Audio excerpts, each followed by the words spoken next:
Life is hard. Host game. We're just gonna poop out a new world or something, maybe.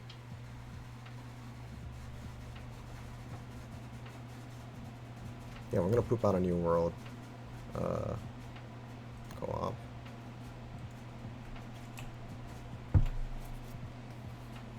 A whole new world. Okay, so alright. For recording purposes, I started off already. So, how's it going, everybody? This is the one and only Japanese Rocket Sheep. And we're just gonna go ahead and try something new for the time being. For the next hour or so, I'm just gonna go ahead and detail out my plans.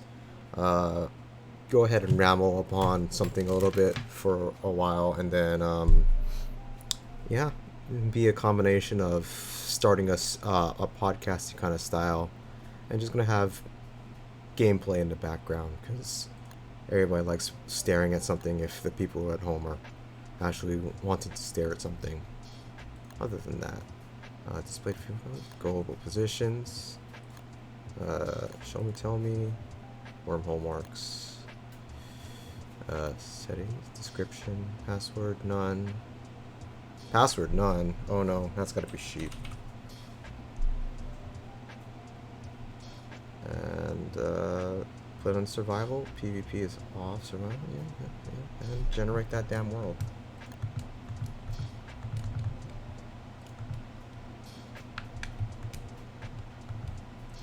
I'm trying to generate it, but it requires me to press start. There we go. So yes, basically what this is just gonna be. Oh, by the way, Yami, say hello for the world at large. Hello. Hello. Okay. Yes. So basically, what this is just an opening segment to whenever I start streaming, where I actually have a brandish topic to talk about, rather than opening a stream and sitting around with nobody watching, because that's how the nature of starting a stream business is. Nobody knows who the hell you are. So instead, I'm gonna go ahead and lop off this first hour of my stream every time I start, and basically start a little podcasty thing where I take the recording, drop it on YouTube, and maybe it'll get people to start thinking about just sitting around and listening. Anyway, yeah, so that's what I had in mind. I'm just gonna wait for this. Oh, the world already loaded. That's really quick. Okay, Yami, go ahead and try to join to me.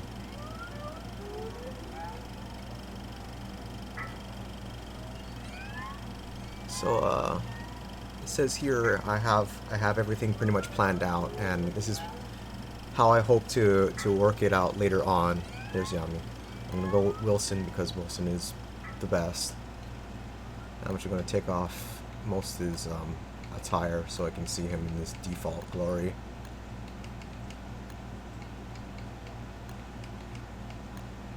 And we're just gonna have a base Wilson. Right, so, starting off, I just want to explain to everybody that, yeah, where I am right now, I'm a 26-year-old Japanese gentleman, live based off in Hawaii. I've been here for all of the years of my life, which doesn't mean I haven't been off this rock before. And, yeah, I've been to a number of places like California, New York, Japan. I've been to the Fanning Islands, which is kind of like the vicinity next to Hawaii. I've been to the other islands, a couple of them. I've also been to the Bahamas. Mostly. Oh, I also been like. I did a continental trip. I'm gonna just be harassing and following you around, Yami. We're just gonna survive together. You're basically gonna be babying me for now. Yeah, so I don't have to think at the same time. Right. So yeah.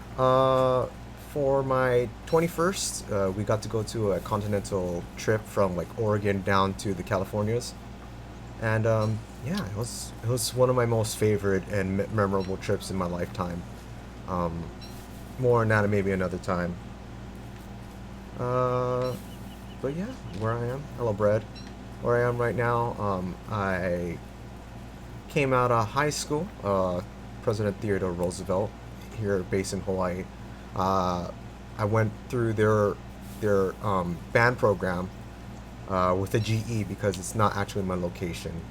Um, because of recommendation through orchestra, I played the violin, and I was second violin up until the point where I I basically became first chair in the senior year, but maybe that was kind of like a token thing because usually they just want a senior to be the first chair. But I think I was pretty proficient enough to warrant it. I don't know. I usually kind of debate myself on that whether or not it was really just because of my prowess or just because I was old. But in any case, let me go ahead and make a pickaxe so we can get these rocks. Right, so, yeah, came out of President Theodore Roosevelt, which is a really great school, mostly because of their band program. Other than that, their sports is not great, not stellar. The language program is above average. Their English is, I would say, great because of a particular teacher. I'm pretty sure he's still going to be working there by the time anybody watches this, is Avalana. Great teacher. I also have another story about him. I owe him a steak. But we'll go ahead and explain that whenever that comes up again, another time.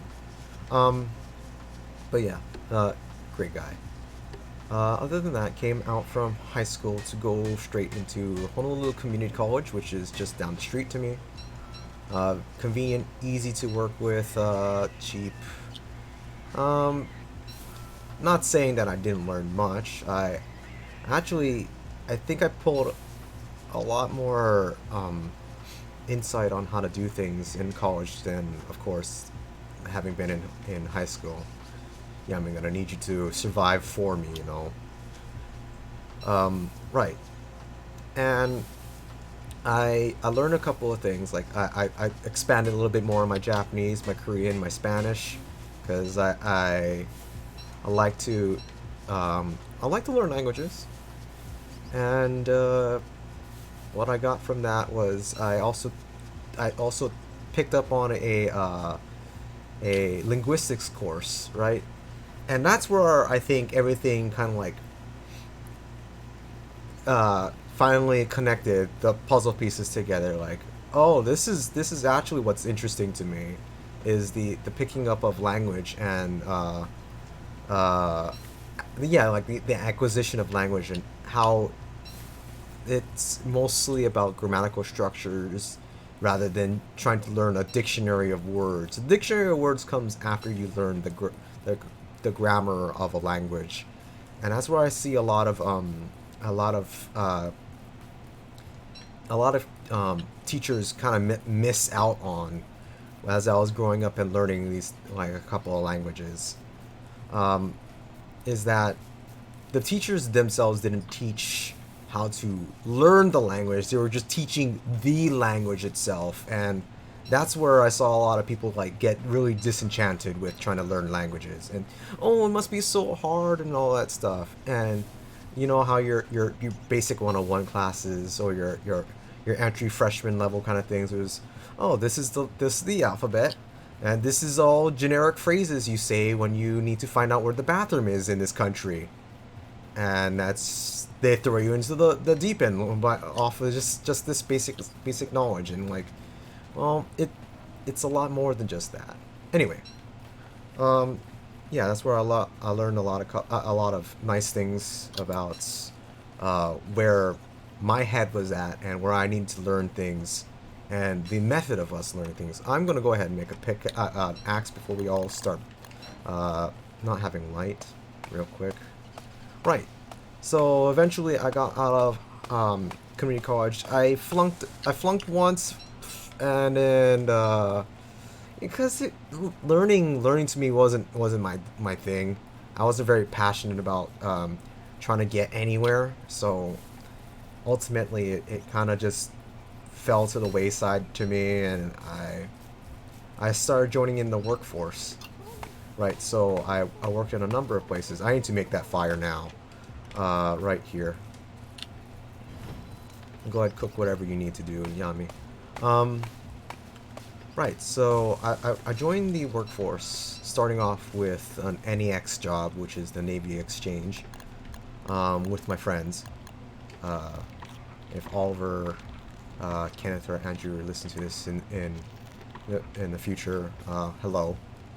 Um, Also went through Don Quixote, which used to be Daiei here in Hawaii. Shout out to anybody who remembers Daiei. And Macy's. I've been to Long Shrugs, which is second save here in the mainland, on the continent. Uh, yeah, or CVS now. CVS now. That second save is Foodland. Sorry. But yes. Uh, I also worked at the Japanese clothing brand Uniqlo, which was possibly my last foray into the working force, because I don't think I want to go back there to work in any kind of employed environment anytime soon. I was very disincentivized to stay because irritating. Everything was irritating. The people were irritating. The management was irritating. Everybody sucked. Everybody sucked around. Let's go to the opposite side there, Yami. I see that gold. That would be kind of important. You want to lead the way? Go. Right. So, I also worked on other things. I worked in food. I worked in a small place called Kakako Kitchen. Chicken. Yeah, unfortunately, it didn't pan out. It was a lovely middle-aged Japanese lady who was running a business all on her own. She had the misfortune of coming across me and my friend Andrew, and not to make myself sound like I ruined her or anything, but yeah, she spreaded her her pawns, or what is that? How's that saying go, Yami? Spreaded her something thin. Yami. Yeah. Sorry, I was talking into nothing apparently. Spread her resources too thin? Something like that.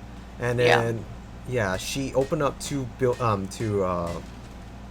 places, and the second place tanked. So then she took that hit majorly, and then I don't know where she is now. She may have returned to Japan because I quit out of her stuff because I was being slave driven, and my friend wasn't.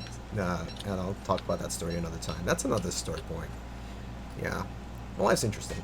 Anyway, also worked at a smoothie bar,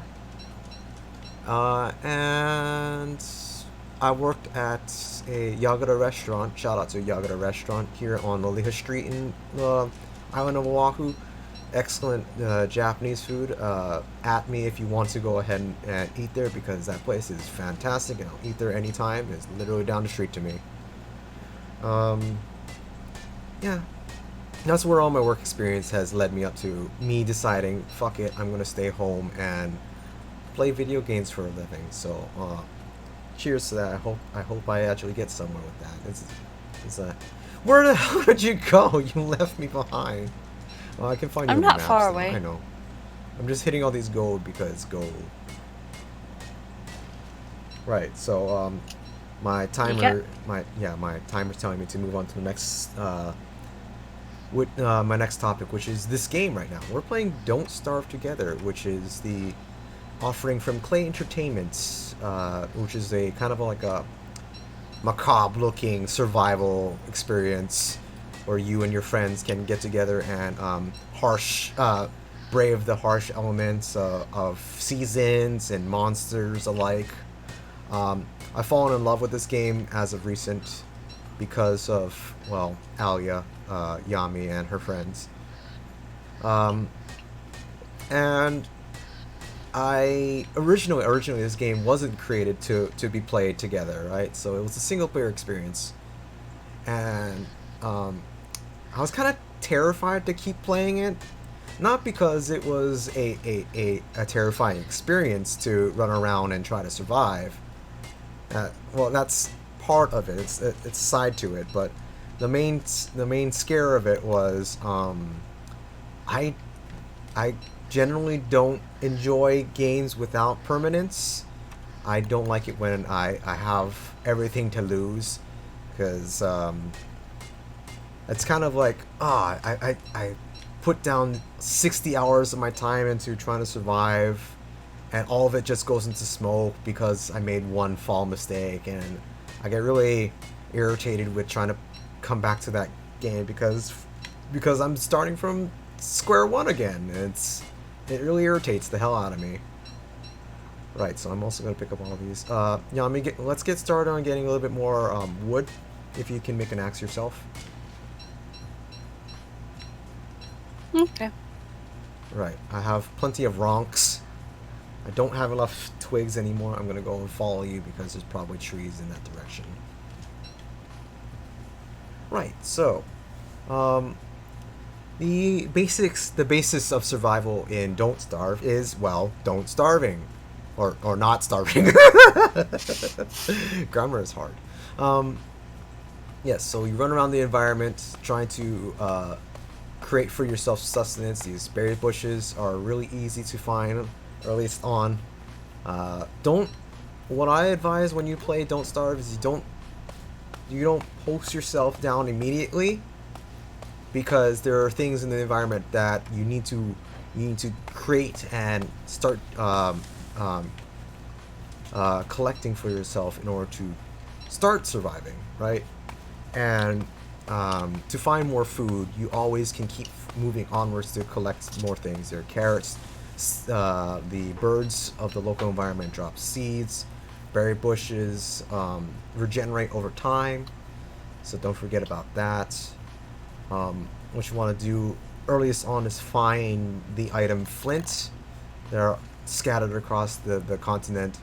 Try to make sure you get yourself a pickaxe and an axe first and foremost. In order to survive the first night, let's go ahead and chop these trees and we'll make the science machine. In order to brave the first night, you need to make a torch for yourself, or you need to make a fireplace. You need to have a light source because the nighttime, a entity called Charlie starts attacking you in the middle of the night if you don't have any light source to be sitting in. And this is kind of like the story behind Don't Starve, is she and the rest of your ragtag crew of people were pretty much warped to this survival world, and yeah, she's kind of like this reigning deity. She's gotten these shadow-like powers, and story story happens. Right, so this is the science machine. The science machine can be made after you create enough gold, rocks, and logs. So let's go ahead and, Yami, hurry up and feed yourself. Make a backpack for myself, which is in the survival tab, which I do not have enough twigs for because I'm an idiot. How many twigs do you need? I need 2. Alright, so 1 unit of an edible. Quickly. I can't figure out how to split it. There you go. It's been a while since we played. Yeah, I like to have to pick it up and press halvesies on it. Anyway, backpacker. Okay, you may have twigs back.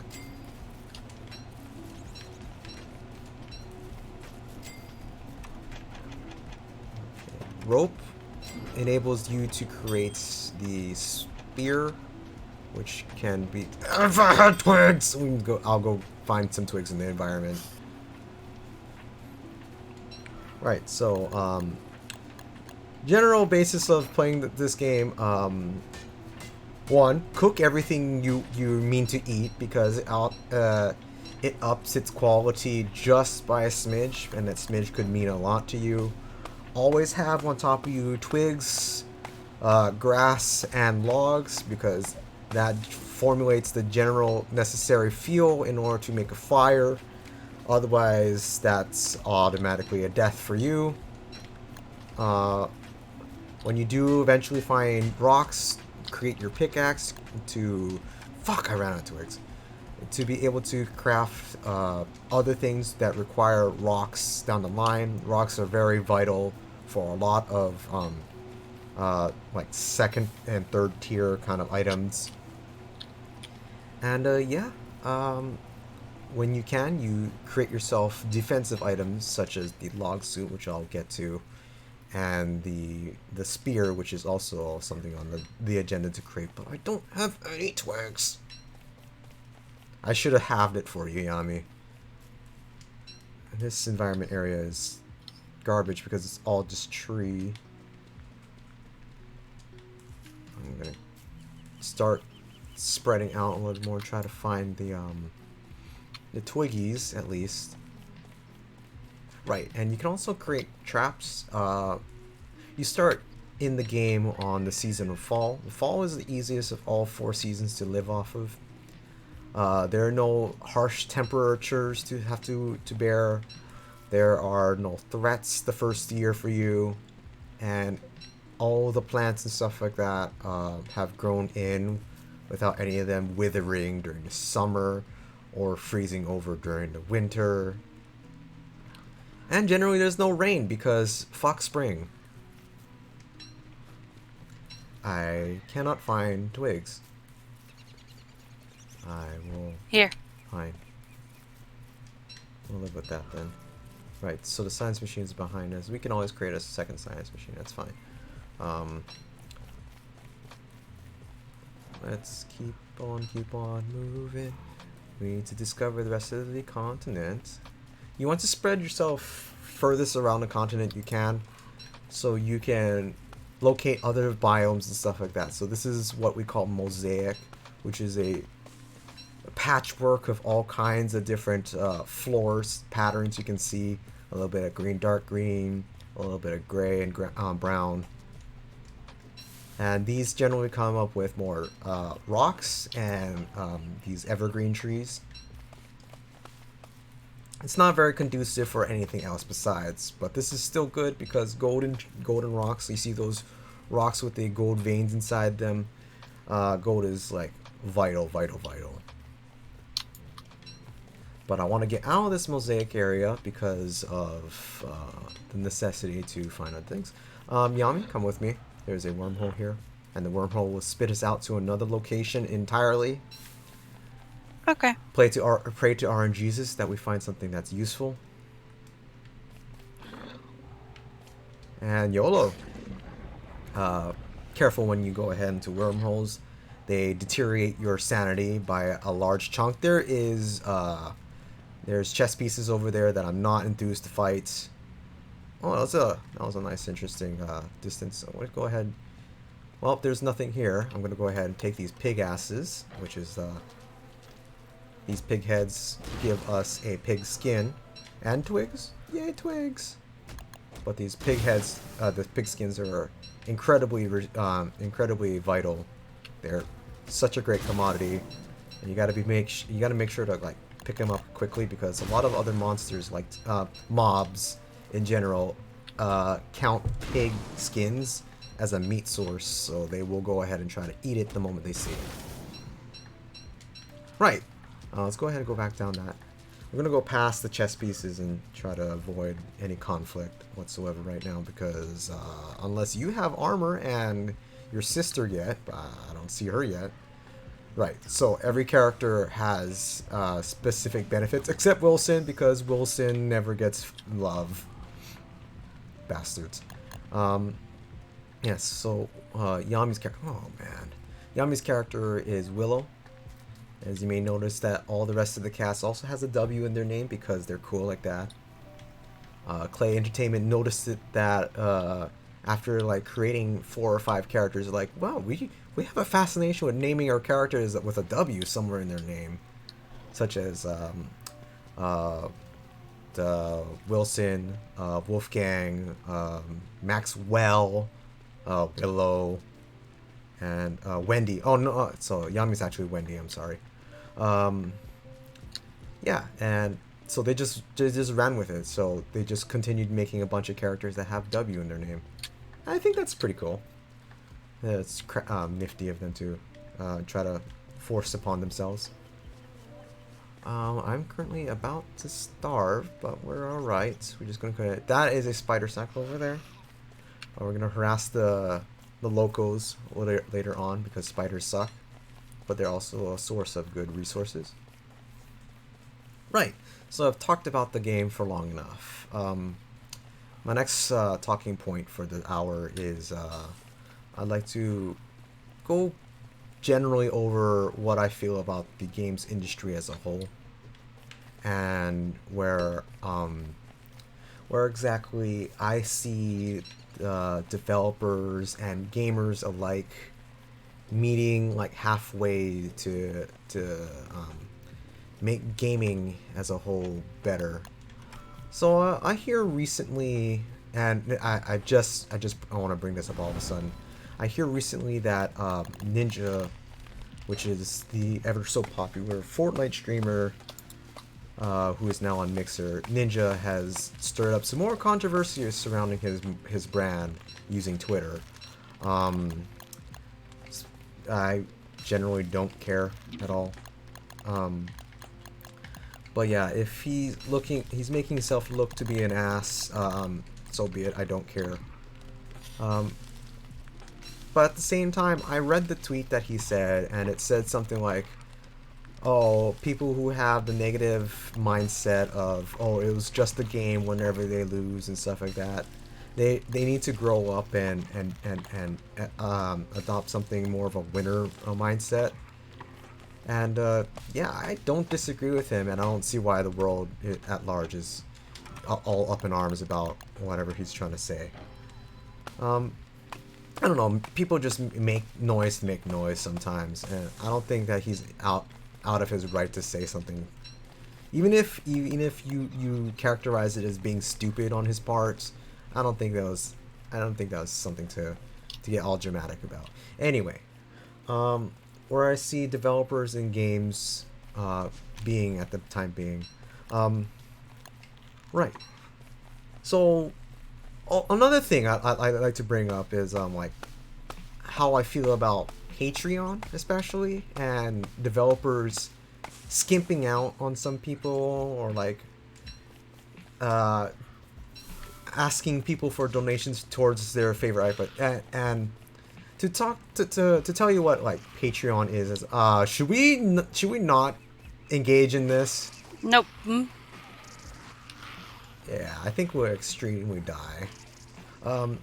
But yeah, what Patreon is a donations website where you may go ahead and offer your donations towards a developing team, a game developer, in hopes that they create or bring home a title that you want or see. And it's not just game developers too. Patreon can be like, I've heard a tale of somebody asking, can I get Patreon donors to get me a Domino's or a Papa John's pizza, and he raised like something of $1,000 just to get one pizza, and that's I don't know why these people deem it necessary to feed somebody. It's something so dumb as, can I get money for a pizza, can get green lighted in Patreon, or are there any other money services like that? I can't remember. I think Patreon is like the GoFundMe or GoFundMe something. and stuff like that. Yeah, but yeah, ludicrously stupid, but it is what it is. So, um, there's a lot of times where I'm seeing that Patreon games aren't living up to the expectations of the patrons, right? And one I'd like to point out, or two I'd like to point out, are Mighty Number 9, was it? And then No Man's Sky. I believe both of them came out of Patreon.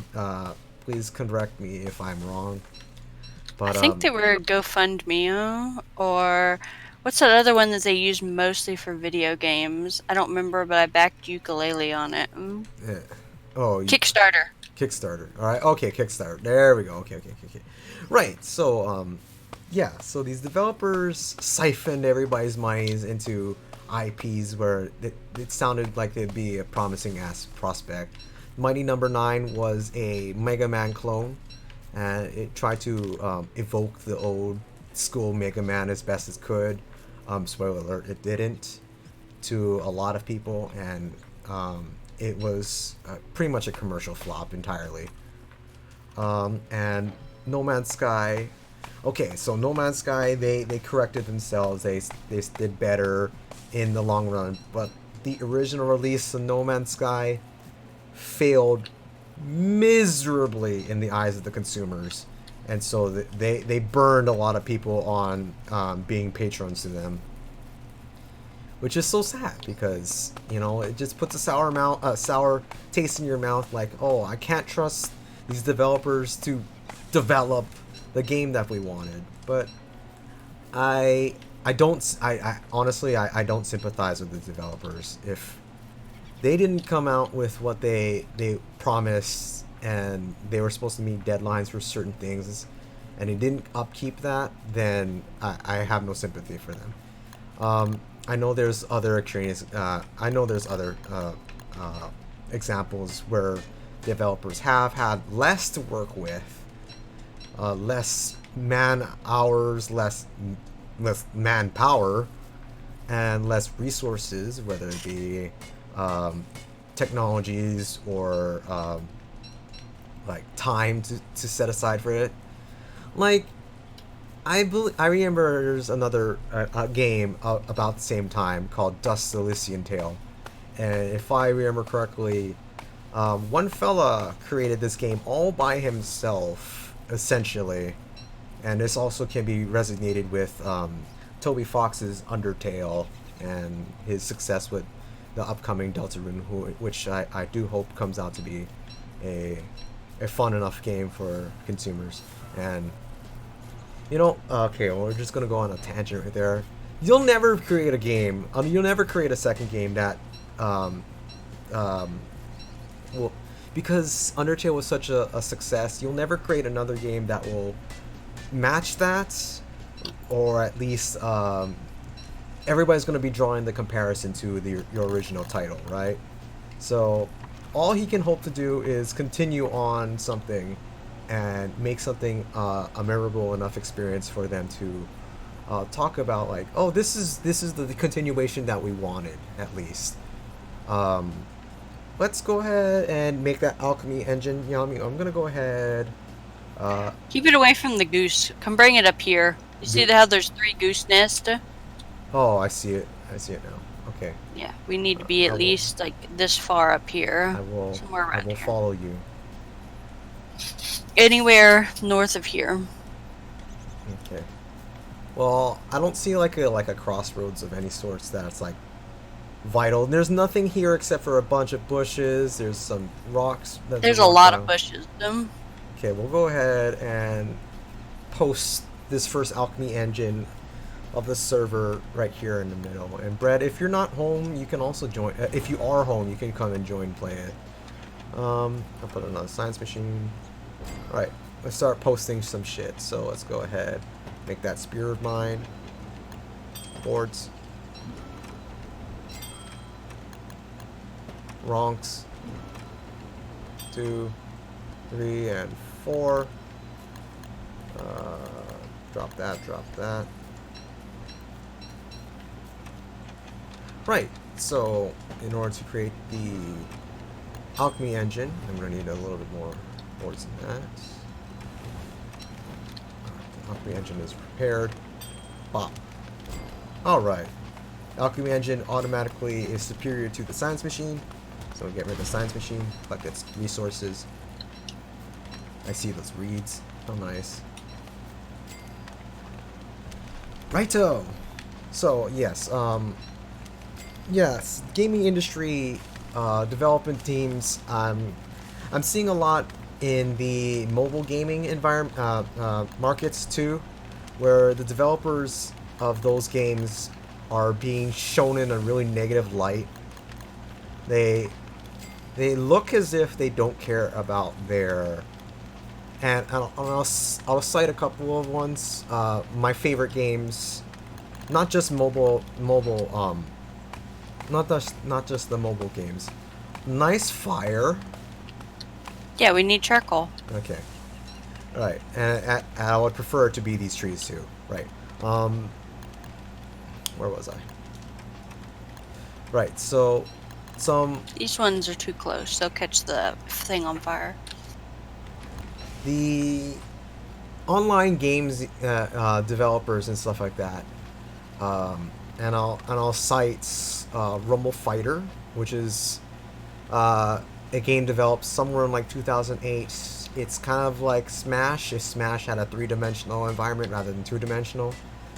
Highly recommend you try it out just for its mechanics' sake. I would not recommend putting any money to it because I no longer believe in their company or their vision. And the current game that I'm stuck on as of 5 years called Unison League, which is on the mobile games avenues, which is an RPG. It's like it's a not it's an action RPG where you need to cast spells in real time in order to defeat your enemies and stuff like that, and summon monsters, etc., etc., etc. Well, I'll explain what Unison League another time. So I'm hearing a lot of negative feedback to these developers of these games, where they're going through these really money grubbing, like. So if anybody's ever played any of these online games and stuff like that, the way their money comes out from being a free to play game, right, is there needs to be premium content that not every consumer is not allowed to, but it's harder for the normal non-paying consumer to get to, because, well, then there needs to be something coveted in order for the general players to feel like they have something rarer than them, or something that's more effective, stronger, or looks better. And this is the market for free to play games. In order for them to sustain themselves, they need to create content where it's fascinating enough for people to pay for, so that they feel like they have an upper hand against other players that have not paid, or they have something pretty to look at. Which is, I cite League of Legends when they only have skins or like costumes and stuff like that to put on top of this. And if you don't know what League of Legends is, I have nothing to say to you. And they only put cosmetic things inside their markets, which is fine because which is fine because League of Legends is already such a huge game, and it's been a huge game for nearly a decade, even, I believe, at this time. And so they have the leeway to work around a lot of things, because not only that, they also have need one more stone. They have a booming competitive scene, right? So they have the leeway to advertise and get other monies through other things, like creating tournaments and stuff like that. Not so much for the small end developers, right? So in order for them to get to the point where they can self-sustain themselves, right, they need to, I wouldn't say it's necessarily predatory. I hasten to use the word predatory to describe the way that these game markets are trying to advertise their items, right, to make it so that they're gaining a profit, while still providing for the game. And I hope at the opposite end of my phone there's these marketeers and developers that honestly believe in their game, and they want to make sure that their game thrives continues, is playable and fun for the end consumers. And I've rambled for long enough. What I'm trying to say is a lot of the people at the end consumer are saying, "Oh, these people, they're just money grubbers.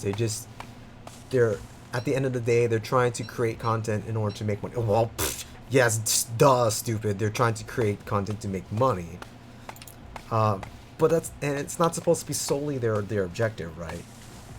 Um, and and I can't say for everybody whether or not they truly do believe in their game, or they honestly have thought of the game itself above the money and stuff like that. So I get it. I get it. People are concerned that maybe their game is becoming unbalanced because of the power of content that gets created, or the speed of content that gets created, or the meta around surrounding their game. Like, you need to be this strong in order to play the game or be a part of the community. Otherwise, you get frowned upon, right? And I feel like that's such a negative view to look at the games as a whole. I genuinely think that we as the consumers can voice these complaints to the developers and still enjoy the games for what they are. I hope, I do hope that the developers do listen, and they try to develop their game in such a way that they're slowly incrementing the power of items. This concept is known as power creep, and I'll talk about power creep in another day or so. Um, right, and I think that they need to be able to assess these kinds of things while they're developing their games at the same time, and they're not just in it to push the product as quickly and as expediently as possible, so that they get their money first and foremost, and then worry about where the game goes on from there, because they want to make sure that the game continues to thrive, to survive. In order to create more money, they need to think about trying to keep their game alive, right? At least that's what I hope they are talking about and thinking about whenever they make these patches and make these updates to content. I'm gonna have to fight these spiders off real quick. There we go. Right. Ouch.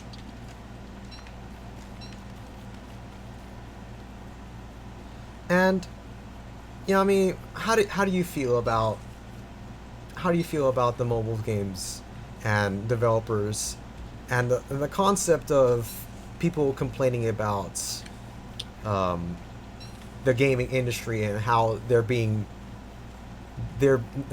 consumers are not being thought of? Well, I have first-hand experience with a game that's called Game of War, as well as its 4 clone games now, and they were pretty much that, because they were pulling in, at their peak, 37 million a week. And yeah, they were just pretty much terrible people. I eventually quit because they bought out all the original fan sites and were offering people money to write articles to portray them in a positive light. Oh, no. Yeah, Already. it's nothing like how your Unison League is, or like League of Legends. Like, it was an absolute scum. Yeah, this company is absolute scum. Machine Zone, basically, not only did they buy out all the smaller fan sites whenever it was small, they also paid another company to make a fake website for each of their sites. And because the games are clones of each other, they would have like 2 or 3 writers just change the terms to match the conditions. Oh, yes. Oh, wow. And basically, the way the game was set up, if you didn't buy $100 pack every 2 or 3 days, you would get just absolutely destroyed by anything new. I'm honestly not sure how people still play it, besides some of the mini games and stuff were fun, but yeah, they got to the point when I quit in September where if you were not able to drop 100 at least twice a week, you would not be able to play. There were events that you could only play if you buy a pack, so $100 again. There were catch-up packs you would get 2 weeks later that gave you everything to get you back to 2 weeks, but then after the catch-up packs, they would give away everything for free because it was useless. I see. So yeah, like they were just absolute terrible. They also ended up doing loot boxes eventually. And yeah, that's another thing altogether. I don't say I'm not a pro, I don't what's the word? I'm not adverse to there being loot boxes. If you can do it in such a fashion that it's good for the consumer or fun and interesting enough or like useful enough for the people at large, then yes, I'm all for it. Where it becomes predatory is when it becomes necessity in order to stay ahead of the curve, right? Mm-hmm. And where I sit with Unison League right now, they're in a game state and I didn't mean to drone on about Unison League, but I think it's like the one example I have so fresh in my head to talk about. And what Unison League does, and what it used to do, a spawn. So like in gacha games, and gacha is a Japanese term for a lottery or like a prize jackpot system, right? Where you put in a certain amount of tries, and those tries roll against a percentage, and the rarest of items are pretty much featured in this pack, right? So that's what a gacha is. And the way that Unison League presented its gacha is through a system called hi there. Oh no, don't touch me. The merms are destroying pigmen here. Through a system called treasure spawn. You spawn 10. You need to put a 10 pole, which a 10 pole in Unison League costs $10, which is kind of acceptable. That's fine. And each of these 10 poles allows you to pull or open up a chest, and this chest used to be in a diagram of 9 chests, and one of those 9 chests was the jackpot item at the end of the road, at the end of the rainbow yellow brick road, where you wanted the coveted jackpot item, right? And this would be a monster. The monsters provided something so extremely beneficial that it became new and innovative to the game, and it changed the power curve and the power creep of the game slowly by slowly. So these jackpot monsters, these treasure monsters, were far and few between because not a lot of people were really too incentivized to purchase a 3x3 grid of $10. So $90, you were the least lucky person in the world, right? And you have to wait until the very last chest to get the item. It wasn't always in the jackpot chest, which I get it, because not because $90 is a steep thing for people to have to work with, right? Because creeping the game at $90 a spawn means that everybody became stronger by putting $90 down, and it became it would become a scenario where you have to keep up by putting $90 to keep up with the rest of the game, where the jackpot system was the jackpot wasn't always the selected monster. So you would go ahead and have to go through the entire system again. The jackpot reset all 3x3 of those the grid of squares again, so that people would have to try again, and hopefully eventually it come to a time where they find the item. This proved really naturally okay to the Japanese early on when it was only in Japan. To the global market, when it eventually did come to us, the global market really didn't take to it very well, except for like the whaliest, and the term whale I really hate, but to the highest of the end consumers, where they could drop several thousands a day or a week, and they'd be none the worse off, because that's just how much money they generate on their own. Like maybe they are successful business owners, or like they're just so splurgy that they decided, oh, instead of purchasing cars, I just want to, enjoy. And that's my feeling about whaling as a whole. It's an entertainment. It's an entertainment venue.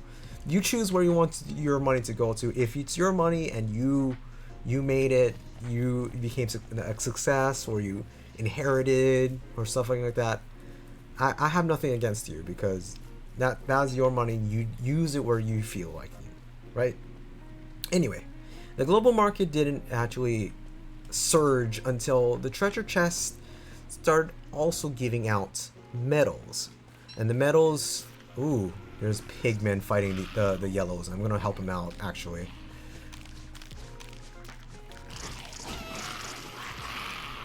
Right, and the treasure chest started giving medals, and what the medals did was, whenever you spawned, you'd also get a certain amount of medals to help you out, and after collecting enough medals, you can get that monster, and you can purchase it for having survived that long and had to deal with it for that long, right?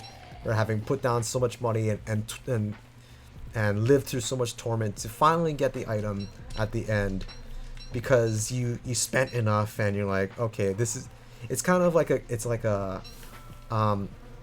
I'll quote another game, Dragalia Lost, which is a Nintendo offering on the phone. It's the pity system, where yes, you've been putting down enough money, I think we can at least give you it at the very least, because you tried enough time, so here you go. And this proved incentive enough for the global market to like start using treasure spawns, because now people don't have to go $1,000 in to a monster. And I cite a friend of mine named Aaron. He put down $1,000, didn't even get the monster that he was looking for, and then funny enough, like 2 years now, that monster is completely obsolete, right? So where did that $1,000 go for him? Anyway. Tentacle, don't touch me. Right, so this proved really good, and in an eventual time, the treasure spawn became a 2x3, which is only 6 chests, and that's where we are right now. The problem with treasure spawning, and it's not the only kind of spawning that Unicely happens to have. Unicely also had some things called like shared spawn and special spawns. Anyway, but the main concern I'm talking about is treasure spawn, and treasure spawn gets you pretty much the strongest, or the quote unquote most overpowered things that came to date, right?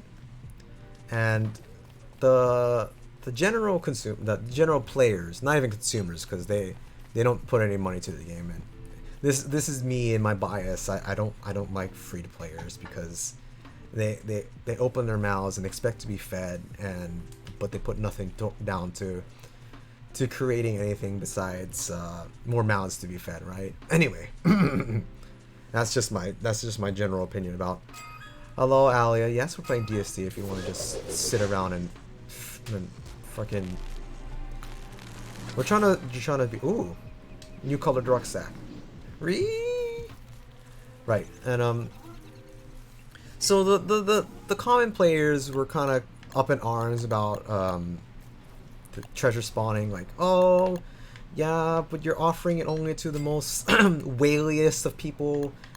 The normal players can never pay this much, or even fathom paying that much for just a game on their phone, right? And they so on one in one out one mouth they say, oh, only whales can play on this game because treasure spawn makes this game unplayable, and if you don't have a treasure monster, you lose every aspect of the game, which is false.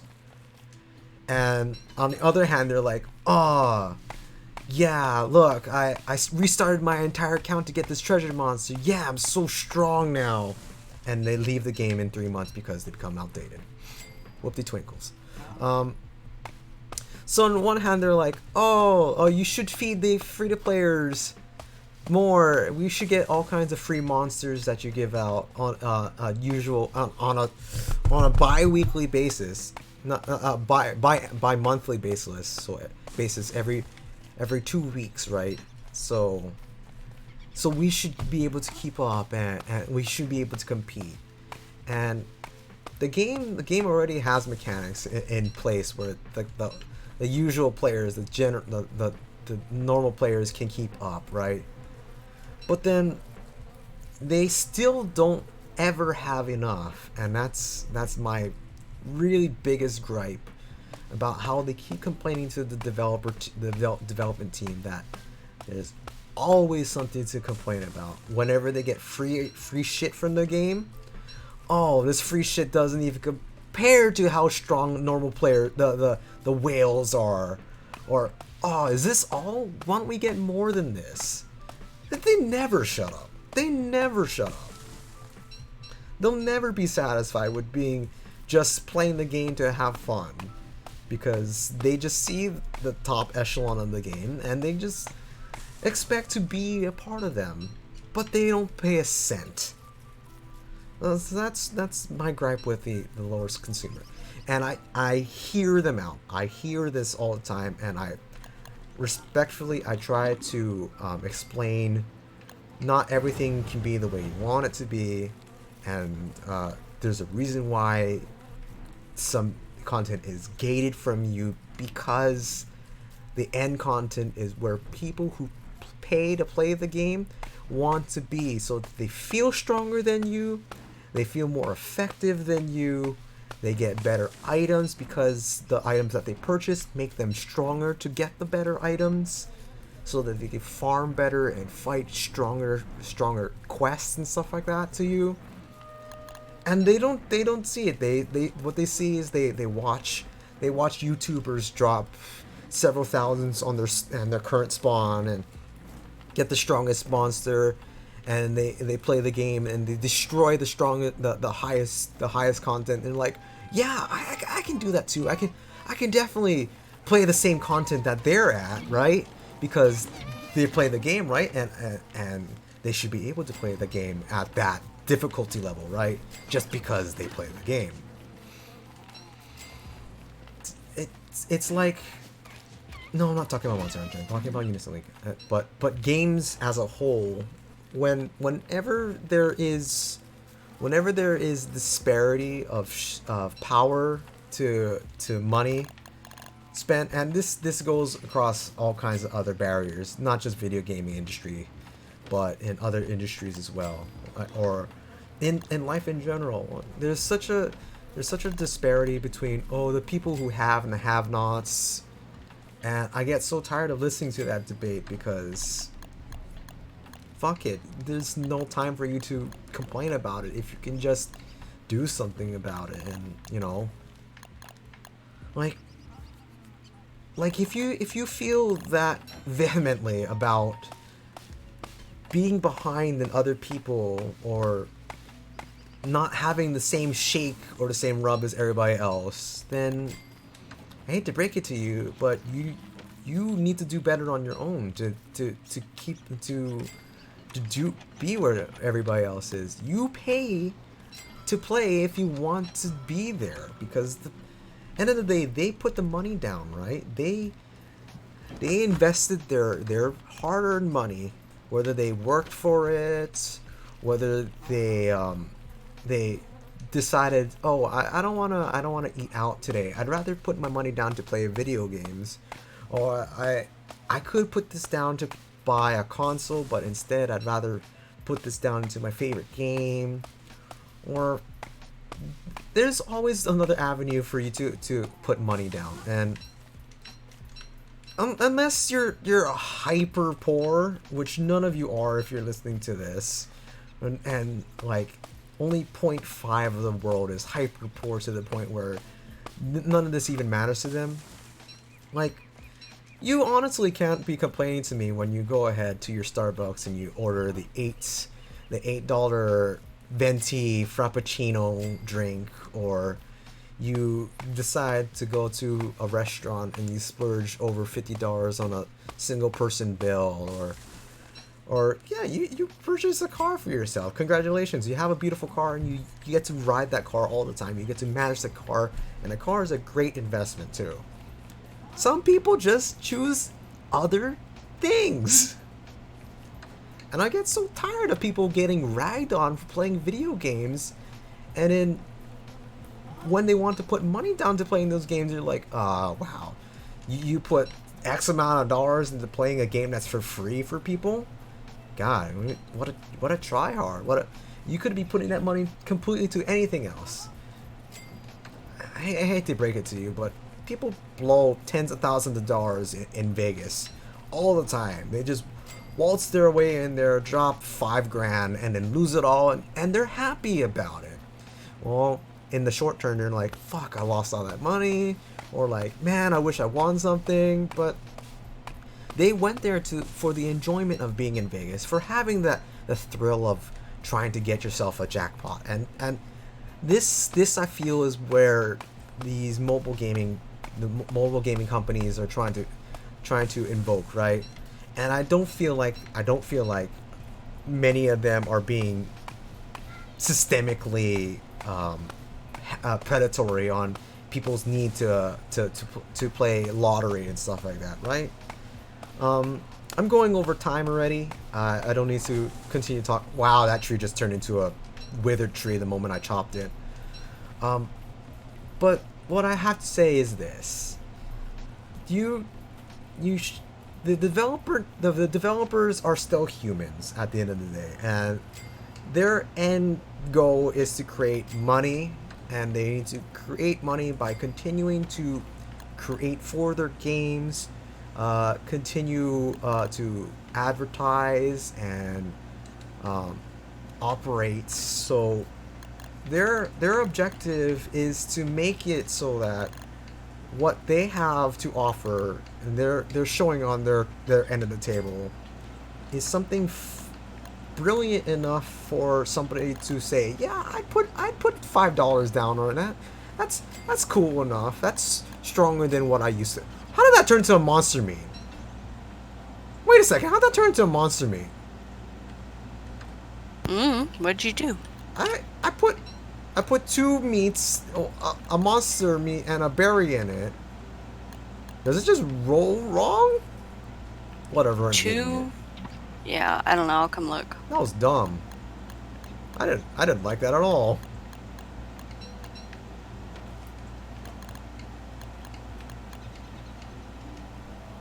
Wow, that hurt. Monster meat really hurts people who aren't Weber. Yeah, I don't feel like, as a whole, the games industry, the game development team, are predatory. I don't feel, as a whole, that I do feel like I did not to put two monster meats in there. Are you fucking kidding me? God damn it.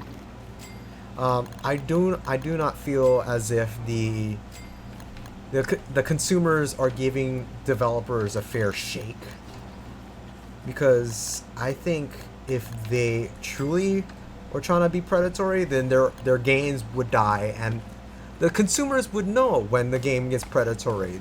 And there are instances of predatory games, like I cite like Star Wars Battlefront, I remember there is what is that the space Harrier, not like the convoy game. It's called not Faster Than Light, but it's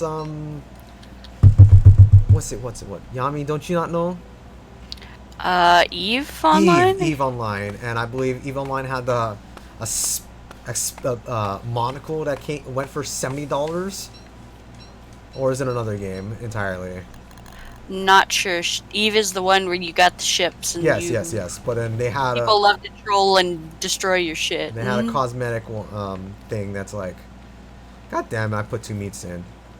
But they had a cosmetic that was going for $70, or I don't know what game it was, and everybody was up in arms on the interwebs, saying like, "Oh, that's disgusting that people would actually purchase a monocle, literally just an eyepiece for $70." Like, hey, if somebody bought it, right?